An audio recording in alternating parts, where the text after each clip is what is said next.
पंढरपुरात आई आणि मुलाची राहत्या घरी निर्घृण हत्या, धारदार शस्त्रानं पाठीवर आणि डोक्यावर वार. हत्येचं कारण अद्याप अस्पष्ट. राज्यातले अनेक आजी माजी मंत्री वरिष्ठ अधिकारी हनी ट्रॅपमध्ये. नाशिकमधल्याच एका हॉटेलमध्ये प्रकार घडल्याची मोठ्या नेत्याची माहिती. राजकीय वर्तुळात यामुळे जोरदार चर्चा. अमेरिकेच्या टेस्ला कारची भारतीय बाजारात एंट्री. मुंबईमध्ये पहिल्या शोरूमचं मुख्यमंत्री फडणवीसांच्या हस्ते उद्घाटन. कारची किंमत अंदाजे 59 लाखांपासून सुरू होणार. दहिसर अंधेरी मेट्रो मार्गावर वाढीव 21 फेऱ्या, तर गर्दीच्या वेळी दर 6 मिनिटांनी मिळणार मेट्रो सेवा. प्रवाशांना यामुळे दिलासा.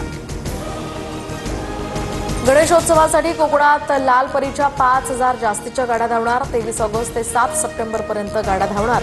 रेल्वेनंतर कोकणात येणाऱ्या चाकरमान्यांची एसटीला पसंती. उद्या पुणे शहराचा पाणी पुरवठा बंद राहणार. जलवाहिनीच्या दुरुस्तीच्या कामांमुळे निर्णय. कोथरूड, कर्वेनगर, पेठा, कात्रज भागातील पाणी पुरवठा बंद राहणार. बुलढाणा जिल्ह्यातील लोणार तालुक्यामध्ये मुसळधार पाऊस, तर अनेक घरांमध्ये शिरलं पाणी. शेतात साचणाऱ्या या पाण्यामुळे ग्रामस्थांचं मोठं नुकसान. भारतीय अंतराळवीर शुभांशु शुक्ला पृथ्वीवर परतले. कॅलिफोर्नियाच्या समुद्र किनाऱ्यावर सेफ लँडिंग. सुमारे 18 दिवस अंतराळात राहिल्यानंतर त्यांनी अनेक शास्त्रीय प्रयोग पूर्ण.